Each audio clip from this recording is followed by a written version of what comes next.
하나 약간 구속 같은, 이게 반지가 되게 웃기다니까. 이게 엎으려고 했다가도 반지 맞췄으니까 이렇게 되고, 이게 있어서 절대 안 돼요. 그래서 혹시 청취장을 주는 게 주저하는 분들은 아마 저랑 비슷한 생각일 거예요. 내가 저 사람과 결혼할 때 내 마음이 어떤가 되게 중요한 것 같아요. 포르쉐, 비트코인. 결혼 전에 알면 좋은 것들에 대해서 시간을 가져보려고 합니다. 그래서 첫 번째 챕터가 반지에 대한 것인데, 결혼 반지는 언제부터 준비하면 될까요? 라는 질문이 있었거든요. 결혼 반지 같은 경우는 때가 없다고 생각하는데, 보통 우리 토보 오는 분들을 기준으로 말씀드리면 한 1년을 앞두고 오는 분도 계시고 또 한 달 전에 오신 분도 계시고 다양하게 계셔서, 이게 적당하다라는 때는 데이터로 잘 말씀을 못 드리겠고, 개인적인 생각은 반지는 약간 각오 같은 거거든. 그래서 이 사람과 결혼을 확실하고 물르기 싫다라고 마음 먹었을 때 그때가 베스트가 아닐까. 하나 약간 구속 같은, 이게 반지가 되게 웃기다니까. 이게 엎으려고 했다가도 반지 맞췄으니까 이렇게 되고, 이게 있어서 이 결혼을 준비하는 이 모든 과정이 다 그래. 반지도 마찬가지고 스매, 모집 하면 할수록 점점 못 없는 게 결혼입니다. 꼭 반지는 그렇게 하시는 게 어떨까. 그럼 약간 확신이 들었을 때 맞추면 좋은 거네요. 그렇죠. 근데 확신이라는 게 너무 사람마다 달라서, 근데 확신은 자기가 주도할 수도 있고 그냥 이 반지를 맞췄기 때문에 확신을 해야 되는 경우도 있고, 이게 달라서 저는 어떻게 할지는 선택이긴 하지만 정말 각오할 때는 반지는 해야겠다 하지 않을까 합니다.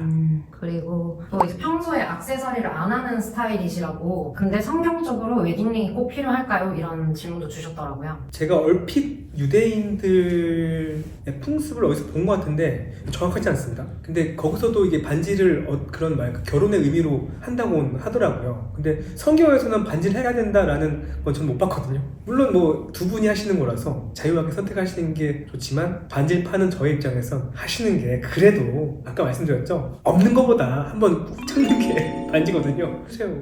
토보 반지로 서프라이즈를 하고 싶은데 반지 호수를 비밀스럽게 알 수 있을까요? 라는 질문도 있었는데, 이게 진짜 난이도가 심한데, 그때는 크게 두 가지를 전 많이 보여드려요. 하나는 반지가 아니라 목걸이를 하시는 겁니다. 왜냐면 이거 사이즈가 중요하지 않거든요. 크게 혹시나 사이즈가 안 맞더라도 조절 되게 용이해요. 근데 굳이 반지를 해야겠다라는 분들에게는 여자친구분, 가장 찐친들, 이렇게 동성 친구들 있잖아요. 그분들에게 도움을 청하는 게 저는 가장 자연스러운 게 아닐까. 나 반지 사이즈 알고 싶은데 좀 도와줄 수 없냐, 이렇게. 근데 인터넷에 보면 빵끈으로도 사이즈를 재는 분들이 많더라고요. 절대 안 돼요. 이게 줄로 재는 거는 보시면 이 반지가 이렇게 한 바퀴 도는 거잖아요. 그 실을 눌러서 센치를 잰 다음에 이 둘레 길이를 구하는 건데, 근데 반지가 한 사이즈, 케이스 기호 한 사이즈가 0.33mm가 지름 차이로 되게 미세하거든요. 약간의 힘만 더 가하면은 확 느는 게 이 반지 그 실 사이즈예요. 그러니까 이거는 크게 권해드리지 않습니다. 특히 리사이징이 안 되는 반지에선 정말 치명적이기도 하거든요. 네. 오히려 돈을 버리는 꼴이 될 수도 있는 거네요. 그럼 땡큐 감사합니다. 네. 두 번째 파트는 이제 예식에 대한 고민인데요. 저도 많이 고민을 했었던 부분인데, 청첩장 어디까지 돌려야 할까요? 이게 되게 진짜 애매하고 머리가 되게 아픈 질문이더라고요. 맞아. 나는 이거에 대해서 확실하게 말씀드릴 수 있습니다. 네. 저는 결혼할 때, 그러니까 제가 생각한 찐친들, 내가 청첩장을 줘도 괜찮은 분들은 다 돌렸거든요. 그리고 제가 생각했을 때 저 사람한테 주기가 좀 미안한 사람 있잖아요. 오랜만에 연락해가지고 주기 좀 애매한 분들. 맞아요. 그런 분들에게는 나는 그분들 배려한다고 생각해서 안 드렸어요. 근데 또 안 드리면은 기분 상하시는 분들도 있어가지고. 나 그 주식 갔다 와서 박살났잖아. 진짜 뭐라 하더라고. 나는 배려한다고 했는데 상대방에게 굉장히 상처가 다가온. 맞아요. 그래서 혹시 청취장을 주는 게 주저하는 분들은 아마 저랑 비슷한 생각일 거예요. 이게 주기가 미안하니까. 맞아요. 다 주고 그냥 뒤에서 쟤는 나랑 안 친한데 왜 저렇게 주냐, 차라리 이 말 듣기 낫지, 갔다 와서 욕 먹는 게 훨씬 더 불리하니까 그냥 다 주십시오. 결론적으로 안 주고 욕 먹는 게 차라리 주고 욕 먹자라는 게 맞습니다. 저도 동의합니다. 그리고 두 번째는 이제 축가를 해주는 친구에겐 어떤 답례가 좋을까요? 요즘 어떻게 하는 게 좋아? 저는 필요한 선물을 해줬었거든요. 필요한 선물을 그 사람이 요구를 해요? 요구는 아니지만 이제 제가 질문을 해가지고, 아니면은 뭐 현금이 제일 베스트긴 하지만 상품권도 많이 주긴 하더라고요. 저는 개인적으로는 이거는 현금 베스트가 아닌가 싶어요. 모든 사람 간의 관계에서 이 선물은 상대방한테 물어보는 것도 좀 민망한 상황이거든. 뭐 물어봐도 뭐 좋아해? 다 이러지. 아유 괜찮아 뭐, 이게 보통이기 때문에 그러면 결국은 내가 봤을 때 좋은 걸 사줄 텐데 선물로 형태면은, 그러면 보통은 예쁜 쓰레기가 되는 경우가 많더라고. 맞아요. 그래서 현금이 짱이 아닐까. 금액은 그대들이. 세 번째 질문. 어렵게 부모님 허락을 받아 준비 중에 있습니다. 반대하는 결혼 속에서 부모님을 설득하고 관계를 회복하기 위해 어떻게 하면 좋을까요? 일단 저도 반대하는 결혼했고요. 저희 아내 집안에서 좀 싫어했었습니다. 그리고 그 이유도 저도 되게 납득이 되는 이유였고요. 근데 이제 서로 사랑을 해서 결혼하게 됐잖아요. 그러면은 견뎌내십시오. 그게 답이에요. 그리고 삶으로 증명하실 수밖에 없습니다. 근데 그 과정에서 마음의 어두움을 좀 걷어내는 게 되게 중요한 노하우 같은데, 이게 섭섭한 마음이 되게 오래 가거든요. 제 주변에도 몇 명 있었고. 근데 그거에 대해서 아무렇지 않게 웃으면서 이렇게 살아내는 게 좋은 이겨냄이 아닐까. 저도 되게 반대 심했고, 그리고 지금 저도 딸이 둘인데 딸같이 부모 입장에선 사윗감이 누가 오더라도 하면 안 될 거예요. 다윗 왔어봐, 나는 저 바세바를 이기면서 또 이러고, 요새 왔어봐, 저 감옥에서 10년을 살 텐데 뭐 다 불안이야 다. 그러니까 딸 가진 부모 입장에서는, 또 아들 가진 어머니 부모 입장에서는 자식이 우선이기 때문에 거기서 약간 배타성을 띠는 거는 좀 약간 이해를 해야 된다고 생각해요. 그럼 계속 그 부모님들한테 좀 좋은 모습을 어필을 해야 될까요? 어필은 굳이 그렇게까지 할 필요는 없다고 생각해요. 저는 그냥 아내를 잘 사랑하는 모습만 보여준다면, 어필이 아니라 그냥 그 사람만 낸다면 되지 않을까 해요.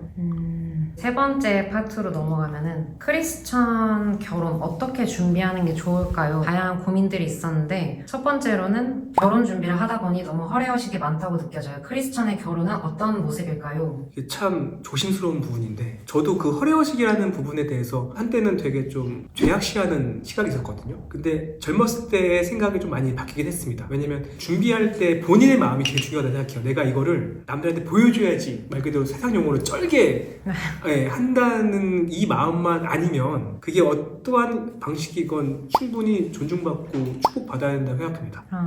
네, 그 각자의 삶의 모양대로 하는 걸 되게 인정해주는 게 좋지 않나. 왜냐면 제가 그분들의 삶을 모르니까. 그래서 허례허식은 그냥 사람마다 갖춰진 상황에 따라 했는 게 베스트. 근데 질문 자체에서는 크리스천이라는 이제 키워드가 들어가 있었는데, 뭐 크리스천이라고 해서 허례허식이 뭐 하고 안 하고 이런 상관관계보다 자신의 지금 상태가 어떤지를 맞아요. 따져봐야 된다는 네. 말씀이신 거죠. 네, 나를 있는 그대로 바라봐야 되는 그 상황이 아닐까 싶습니다. 두 번째는 이것도 좀 난이도가 있는 질문이라고 생각을 했는데, 이게 뭐가 나이도가 나고 결혼하고 싶은데 남자친구가 직장이 없어요. 기다려야 할까요? 진짜 나이도 쩌네 이건. 직장이 없으면 어떡할 것 같아요? 실업자다, 혹은 그냥 이제 열심히 취준생이다, 기다린다 결혼을. 그러면은 기다릴 거예요, 결혼할 거예요? 근데 너무 훌륭한 분이야. 개인적으로는 이게 참 제가 함부로 답하면 좀 무서워, 이게 약간 조심스럽긴 하지만, 비전이 있다 하더라도 그 너머까지도 보셔야 될 것 같아요. 그러니까 이분이 나중에 뭐 사업을 한다, 혹은 어떤 취업을 한다, 어떠한 계획이 있을 텐데, 사람 인생이라는 게 또 계획대로 안 되는 경우가 너무 많거든요. 근데 그것까지도 이제 리스크까지 고민하시고 결정하시는 게 좋다고 생각해요. 저는 직업의 유무보다는 그 사람의 같이 여태까지 만나온 시간을 봤을 때 결을 보면 나오지 않을까. 세 번째 질문은 하나님이 기뻐하시는 결혼 준비 과정은 무엇일까요? 궁금한 게, 하나님이 기뻐하는 걸 느껴졌어요? 느끼신 분? 하나님이 기뻐하는 걸, 그 마음을 느낀 적 있어요? 저는 약간 반쯤 걸친 기독교인이어서 하부 질문이 난해하죠. 그쵸, 네. 근데 저는 개입하고 계시구나를 느껴본 적은 기뻐하는 거야. 본질에 집중해봐. 왜냐면은 나는 느껴본 적이 없거든. 하나님 기뻐한다는 그런 느낌? 상황이 잘 모르겠어요. 근데 하나님 개입한다는 이건 알겠어. 뭐 역사하신다, 일하신다, 이건 알겠거든. 근데 기뻐하신다라는 개념이 잘 모르겠는 거야. 그래서 이 질문에 대해서 제가 답을 이해를 못했기 때문에 답을 드리는 게 어떻게 보면 좀 잘못된 제 이야기 드릴 것 같아가지고, 그냥 기뻐하신다라기보다는 하나님께서 어떻게 보실까라는 거 했을 때 긍정하는 의미로 봤을 때는, 그러니까 나를 제일 저는 많이 봐야 생각해요. 결혼할 때는 내가 저 사람과 결혼할 때 내 마음이 어떤가 되게 중요한 것 같아요. 저 사람이 어떤 조건 때문에, 저 사람이 어떠한 뭐 스펙 때문에, 이런 것도 되게 많잖아요. 그런 게 아니라 진짜 진정 저 사람을 내가 좋아하는가를 정말 끝까지 보는 거. 그리고 내가 지금 가난한가 심적으로, 그러니까 배고파서 막 이것저것 주워 먹는 게 아니라 진짜 잘 선택하는지. 근데 이게 말은 쉬운데 저는 이게 어렵다고 생각합니다. 그래서 하나님께서 기뻐하신다, 긍정하시는 가정을 이룬다는 것은 같이 고민해야 할 부분인 것 같아요. 기도로. 네. 다음 질문은 이게 거의 하이라이트 질문이라고 저는 생각을 했었거든요. 결혼이 4월 초이고 예비신랑이 11월에서 12월 한 달 이상 정도의 성지순례를 간다고 해요. 보내줘도 괜찮을까요? 아유. 남편분 되게 용기가 있으신 것 같아요.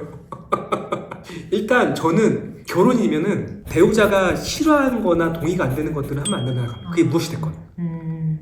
다른 사람이 다 긍정하더라도 내 배우자 싫어하면 그건 안 하는 게 맞아요. 왜냐면 저는 이 사람과 결혼한 거거든요. 저 사람과 결혼한 게 아니라 이 사람과 결혼한 겁니다. 내가 옳고 많은 사람도 옳다고 긍정하더라도 그걸 하는 건 좋지 않다고 생각해요.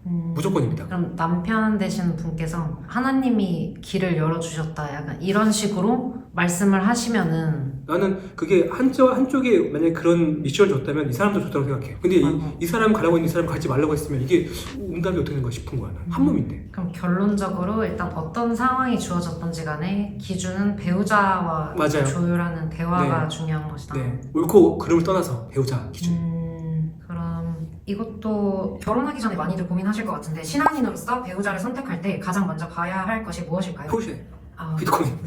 아직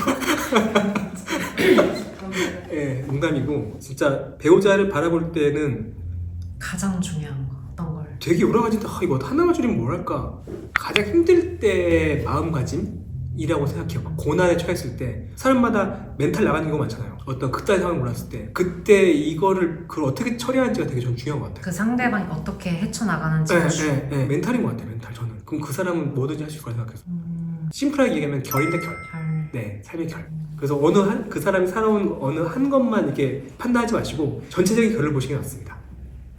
이 사람이 살아온 과정들을 좀 보면서 내가 느꼈던 점들도 그렇고 제가 생각하기에 네. 불안불안하다. 이 질문은 이제 확신에 관련된 질문인데 주님 안에서의 만남이긴 한데 이 사람한테 어떻게 확신을 갖고서 결혼할 수 있을까요? 와, 확신. 저는 확신을 갖고 하는 게 한 번도 없거든요. 모든 일을 할 때도 배우자를 만날 때도 그냥 그런 상황이 주어진 것 같아요. 그게 몰려요 이것저것 상황이. 내가 저 사람을 보고 싶어서 보는 것도 있고 근데 주어진 환경에서 흘러가다 보면 그렇게 자연스럽게 되는 것 같습니다. 확신이 저도 모르겠어요. 지금도 어려워요 확신은. 생각보다 하나님께서 그렇게 명확하게 저한테는 주지 않더라고요. 이제 진짜 찐 마지막 질문인데 프로포즈 준비 중인데요. 서프라이즈가 나을까요? 아니면은 같이 가서 사는 게 나을까요? 이것도 제가 명확한 답을 드릴 수 있을 것 같아요. 남자분이실 것 같은데 여자분들이 하는 것도 가끔 있긴 해요. 근데 대부분 남자분들이 하시니까 이거 전제를 말씀드리면 일생에 있어서 아내를 대상으로 유일하게 할 수 있는 자유의지의 시간입니다.